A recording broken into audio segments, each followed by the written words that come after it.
Este es un Infiniti G37 IPL de 2011 y fue el punto máximo de Infiniti. Infiniti es la marca de lujo de Nissan y ha tenido sus buenos y malos años. Recientemente, todos han sido malos, pero hubo un tiempo en que Infiniti fabricaba coches geniales, deseables y emocionantes, y este fue el mejor de todos. Hoy voy a revisar el G37 IPL y voy a mostrarte todos sus detalles y características. Vale, es hora de los detalles y características del G37, comenzando con un poco de historia. El Infiniti G, un coche famoso, apareció originalmente en los Estados Unidos a principios de los años 90 como un sedán con tracción delantera, algo deportivo, algo eficiente, llamado G20. Pero fue en 2003 cuando el G cambió a tracción trasera, ganó más potencia y cambió el mundo. Se llamó G35 y lo sé porque lo viví. El primer competidor japonés real y creíble del BMW Serie 3, que en ese momento era la opción predeterminada de sedán deportivo si querías un coche con rendimiento y algo de practicidad. Todo el mundo compraba un Serie 3 y entonces llegó un nuevo competidor. Era la tendencia, lo nombraron coche del año, fue un éxito rotundo y ese G35 original fue construido sobre la misma plataforma que usó el Nissan 350Z, que también salió en esa época, y el nuevo SUV Infiniti FX, que también fue un gran éxito y dinámicamente un muy buen coche. Fue la mejor época de Infiniti y un gran periodo para Nissan también. Los primeros 2000 con el G35 y ese motor VQ V6 de 3,5 litros, que era potente, confiable y simplemente bueno. Pero mientras que el G35 original pudo haber cambiado el mundo, el modelo de segunda generación lo mejoró. Salió como sedán en 2007 y como coupé en 2008 y se llamó G37, para reflejar un motor más grande, aún un VQ V6, pero ahora aumentado a 3,7 litros, 330 caballos y unas 270 libras de torque. De nuevo, todos se volvieron locos, una gran y poderosa alternativa japonesa al Serie 3, fue fantástico. Y luego, en 2011, lanzaron el IPL, que significa Infiniti Performance Line, y se suponía que era, bueno, una línea de modelos de alto rendimiento de Infiniti, pensada para competir con la división M de BMW. El primero, y como resultó ser el único coche IPL, fue este, el coupé convertible G37. La gente no lo recuerda, pero también hubo un IPL G convertible y tenía muchas mejoras sobre el ya deportivo modelo estándar. Para empezar, tenía más potencia. La potencia aumentó a 350 caballos desde 330 y el torque subió a unas 275 libras, un pequeño incremento sobre el G normal. Y para demostrar lo serios que eran, imprimieron IPL bajo el capó, en la cubierta plástica del motor, IPL, para que supieras que estabas viendo el potente. Pero las mejoras del IPL G no se quedaban solo en más potencia y torque. También hubo otras revisiones de estilo deportivo. Probablemente la más notable fue un diseño más agresivo. Puedes ver al frente el parachoques, que es más agresivo que el del G37 Coupé normal. Se ve más deportivo y orientado al rendimiento, por así decirlo. En la parte trasera, igual un parachoques trasero más bajo y deportivo que se modificó respecto al coche normal, aunque esa mejora probablemente fue ocupada por las salidas del escape, que puedes ver que son bastante grandes. No son modificaciones del mercado secundario, créelo o no. Son las puntas de escape mejoradas del G37 IPL de fábrica, y venían al final de un sistema de escape mejorado respecto al modelo estándar para que sonara más emocionante. Escucha cómo suena.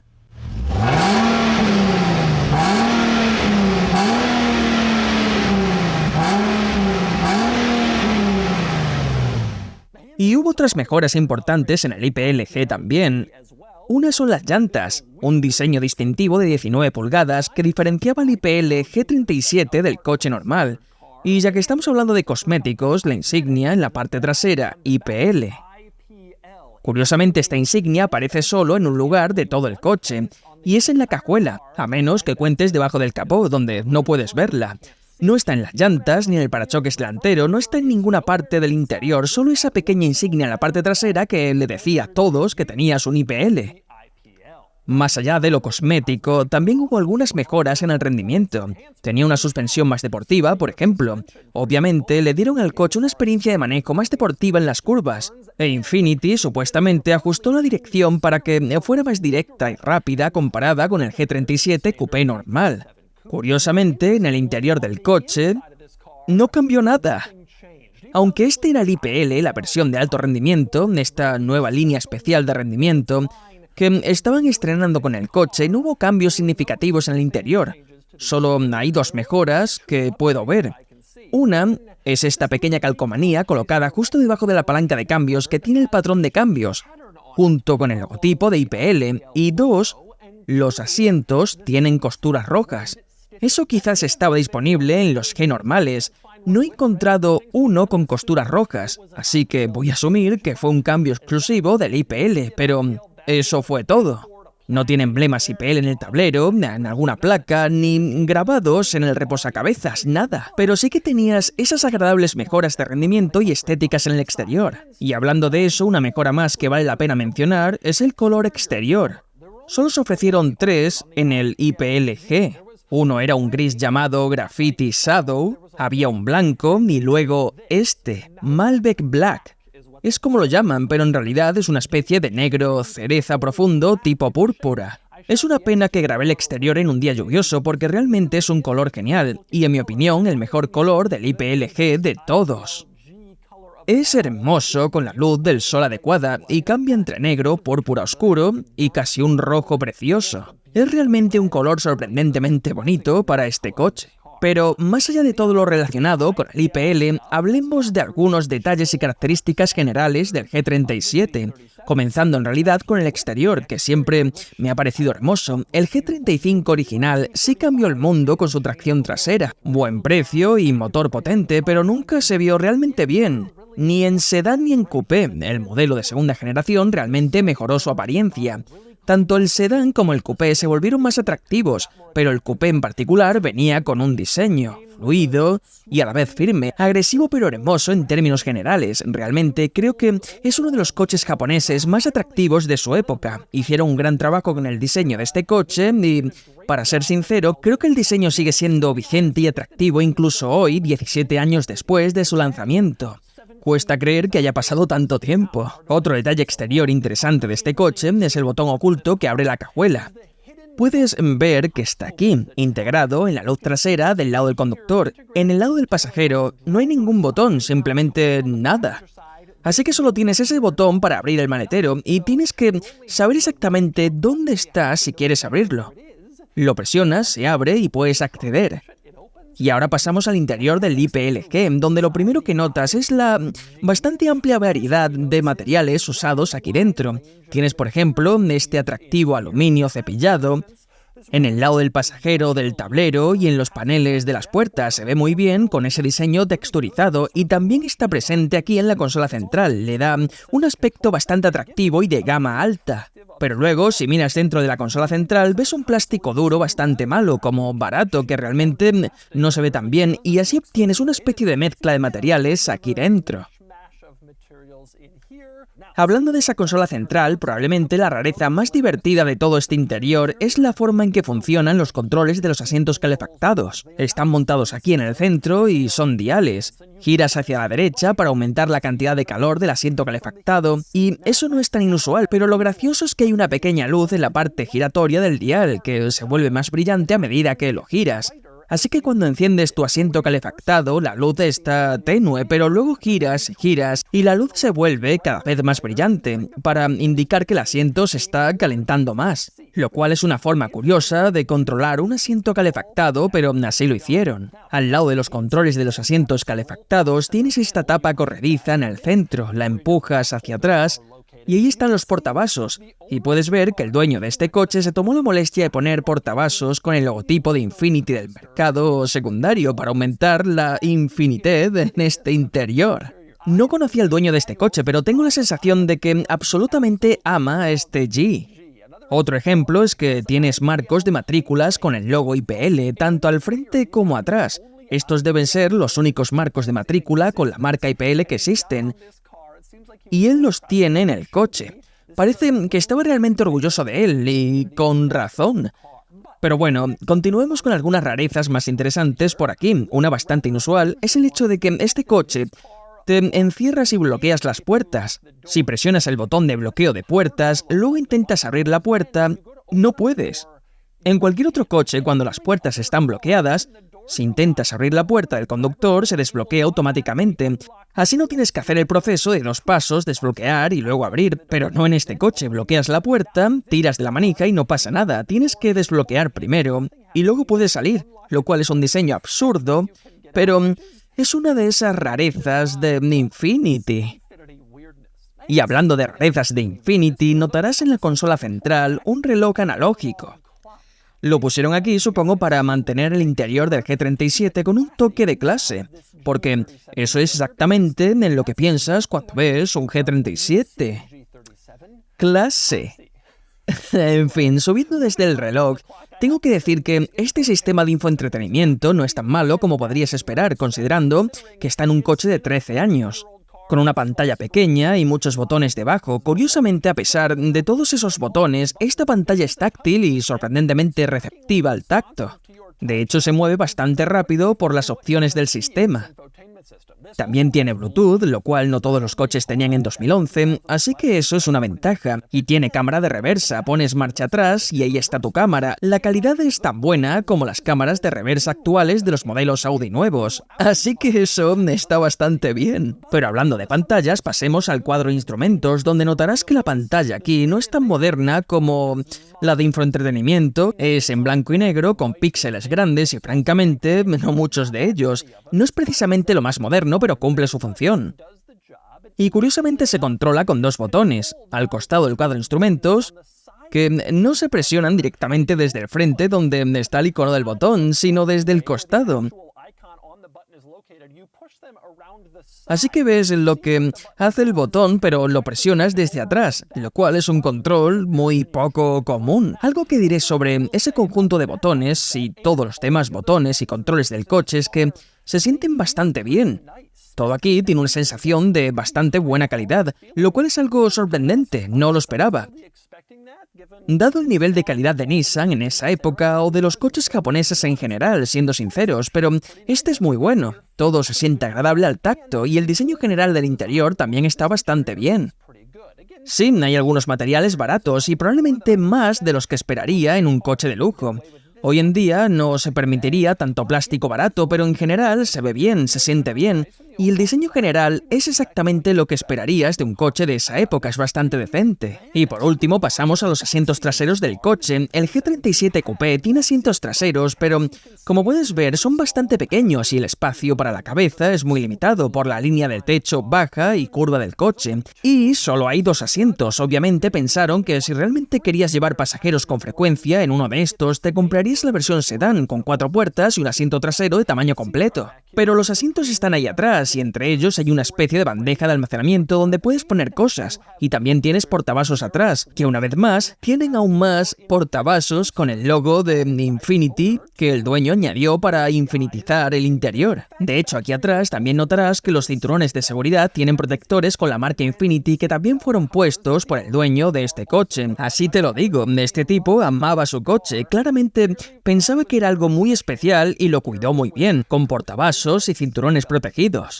También aquí atrás puedes ver que la alfombra del centro tiene el logotipo de Infiniti. Esto no fue añadido por el dueño, eso viene de fábrica, asegurándose de que supieras exactamente en qué marca de coche estabas, incluso si estabas sentado atrás. Fuera de eso, no hay mucho más interesante en los asientos traseros porque de nuevo no esperaban que los usases. Y ahora pasamos al maletero del IPLG, el área de carga. La abres con ese pequeño botón oculto y notarás que el maletero en realidad es bastante grande. Es ancho y bastante profundo, pero tiene un suelo sorprendentemente alto. No hay tanto espacio, aunque la superficie sea grande, y eso es porque debajo del suelo han montado una llanta de repuesto. Es solo una llanta temporal, pero a diferencia de otros fabricantes que te dan una lata de sellador para ahorrar espacio y aumentar el área de carga, aquí pierdes algo de espacio, pero ganas una llanta de repuesto que puedes cambiar si tienes un pinchazo. Otras cosas a destacar: número 1, a pesar del tamaño relativamente pequeño de esta área de carga, puedes meter 2 bolsas de golf aquí. O al menos eso es lo que dicen con este pequeño diagrama en el interior de la tapa del maletero, que muestra perfectamente cómo se supone que debes colocar 2 bolsas de golf en el maletero del G37 Coupé si quieres que entren. Lo cual es algo curioso y te da una idea de quiénes pensaban que serían los clientes, y por si alguien pensaba que no puedes meter 2 bolsas de golf aquí, querían demostrar que sí que podías. Otro elemento importante a mencionar aquí atrás es este pestillo en la parte superior del área de carga que te permite abatir el asiento trasero, lo cual es útil tener en el maletero. Usualmente no ves eso en un coupé, pero aquí, en lugar de tener que volver al asiento, alcanzar y bajarlo, sí que tienes un objeto grande que tiras, eso los libera y puedes empujarlos. Y lo último que notarás por aquí es esto: un portafolio laminado con todos los registros de servicio del coche desde que el dueño actual lo tiene. Te dije que amaba este coche, y si lo abres notarás en la primera página unos gráficos con el patrón de cambios del IPL. Así que, espera un segundo, pensé que eso era algo especial del interior de este coche. Así que no, resulta que el dueño los hizo él mismo, lo cual significa que, bueno, en realidad no hay nada especial en el interior del coche. Pero me gusta el aspecto de ese gráfico del patrón de cambios en el coche que tiene. Y, finalmente, hablemos de lo que pasó. El IPL en el G37 fue la mejor época de Infiniti, y este fue su mejor coche. ¿Y qué pasó después? Bueno, pues la respuesta es SUV. Principalmente, la gente empezó a querer SUV en lugar de coches. Las preferencias de los compradores cambiaron y, francamente, Infiniti se confundió. No se adaptaron muy bien al auge de los SUV y tampoco hicieron mucho por mejorar su línea de coches. Este coche, el G37 Coupé, eventualmente fue renombrado como Q60 y rediseñado, pero la gente ya no estaba tan interesada en un coupé de lujo. Así que desapareció después del modelo 2022. La versión sedán tuvo un poco más de éxito, la renombraron como Q50, eventualmente también rediseñada, pero desapareció después de 2024, y ahora toda la línea G37 ha desaparecido por completo del catálogo de Infiniti, a pesar de todo el éxito que les dio hace 20 años. La marca IPL solo existió en este único coche. Se suponía que iba a convertirse en una línea de modelos deportivos de Infiniti. Por eso se llamó Infiniti Performance Line, pero nunca se concretó. Eventualmente surgió otro modelo deportivo llamado Red Sport, que también se pensaba como una línea de coches de alto rendimiento, pero tampoco llegó a nada. Y hoy en día no tienen ninguna submarca deportiva, y de hecho la marca Infiniti es apenas una sombra de lo que fue. Tiene un futuro incierto con modelos poco populares que comúnmente terminan en flotas de alquiler. No es lo que solían ser. Pero este coche demuestra que hubo una época en la que Infiniti realmente significaba algo. Y ahora es el momento de salir a la carretera, subirme al volante del mejor Infiniti de todos los tiempos, el G37 IPL, así que vamos allá. Muy bien, conduciendo el IPL G. Es imposible explicar cuánto deseaba este coche cuando estaba en la universidad. Me gradué en 2010. Justo cuando acababa de salir la segunda generación del G35, G37, y me parecía lo más genial del mundo. Me encantaba su diseño. El V6 me parecía potente y emocionante, y además lo ofrecían con caja manual como este. Lo quería con locura. He manejado algunos de estos a lo largo de los años, aunque hace tiempo que no lo hacía y nunca había manejado un IPL G. La mayoría de la gente nunca ha visto uno o ni siquiera sabe que existe, pero tal como soñaba en mi juventud, este motor es una maravilla. Fue un motor muy querido y con razón, porque hacía básicamente todo lo que uno quería. Ofrecía buena potencia en el momento justo y lo hacía con fiabilidad. Y especialmente en esta área, en los inicios del turbo, eso era más difícil de lograr de lo que parece. Por ejemplo, el BMW M3, aunque no era un competidor directo, tenía un gran V8, pero entregaba la potencia muy arriba en el tacómetro y no era muy confiable, y podrías pasarte horas hablando de otros motores turboalimentados de esos años, que sí, eran potentes, pero tenían sus fallos. El 6.2 de Mercedes tenía grandes beneficios, producía buena potencia en el momento justo, pero también tenía problemas. Muchos motores eran demasiado picosos en la entrega de potencia. Este lo hacía todo bien, buena potencia y buen rendimiento justo donde lo necesitabas. Hablando de la transmisión manual, es interesante, nunca antes había manejado una versión con palanca y no hay muchas. Tenía cosas buenas y otras no tanto. Lo bueno, el embrague. No es tan ligero ni tan progresivo como esperaba, es algo duro e irregular pero aceptable. Lo que realmente me gusta es la caja de cambios que, curiosamente, los recorridos de la palanca son cortos. Se siente exactamente como se espera, como una transmisión manual muy bien diseñada, sorprendentemente bien, de hecho.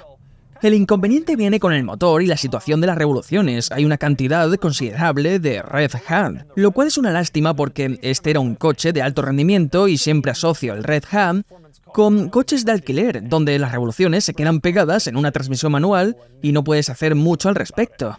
Y significa que cuando vas a cambiar de marcha, pisas el embrague, quieres que las revoluciones bajen rápidamente, pero este coche no caían tan rápido como esperaba al pasar a la siguiente marcha. Otra cosa que realmente me gustó del coche, de lo que a todo el mundo le gustaba, es que realmente se manejaba muy bien, especialmente considerando lo que era. Si no tenías la pretensión de que estabas comprando un BMW M4, simplemente estabas en una versión japonesa de él, una versión japonesa, pero mucho más barata. Este coche realmente ofrecía una experiencia de conducción bastante buena en cuanto a manejo, cambios y dirección. La dirección se siente un poco sobreasistida, pero en su mayoría es muy predecible y precisa, considerando que este es un Infiniti de 12 años. Me impresiona un poco eso. Y ese Rev Han, uff.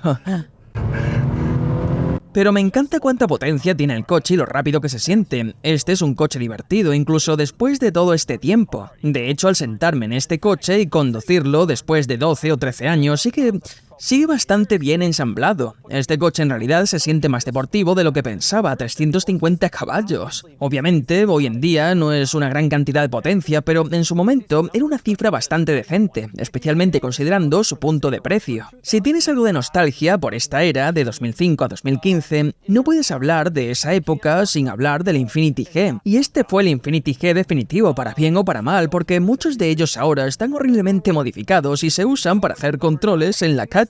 Pero aquí hay uno bonito que nos muestra cómo era, y sinceramente era bastante bueno. Estábamos bastante consentidos por el hecho de que, por un breve periodo de tiempo, tuvimos una alternativa japonesa BMW. No era tan bueno, no era tan dinámicamente impresionante, pero tenía buena tecnología, mucha potencia, por un precio accesible y una experiencia de conducción bastante buena, con tracción trasera, transmisión manual y un motor confiable y potente. Eso es lo que ofrecía este coche y francamente eso es lo que sigo ofreciendo y sigo encontrándolo bastante impresionante. Y así es el Infiniti G37 IPL de 2011. Cuando era más joven lo quería muchísimo, y es difícil de creer ahora porque Infiniti ha caído muchísimo también. Pero hubo un tiempo en el que Infiniti era increíble, fabricaban coches excelentes, y este es la prueba de ello, y puedes comprarlo en Cars and Bits. De todos modos, ahora es el momento de darle al IPL-G una puntuación. Y la puntuación es de 53 de 100, lo que coloca al IPL G37 aquí contra algunos competidores. No supera coches deportivos como el Porsche Cayman o el Corvette C5 Z06. Pero no es una sorpresa, el G37 tiene un enfoque más de lujo que esos coches, con 4 asientos de cuero y una conducción más suave, pero el IPL G es un coche bastante equilibrado, que ofrece un rendimiento decente, buena fiabilidad y mejor tecnología de lo que me esperaba. Y fue el mejor momento de Infiniti.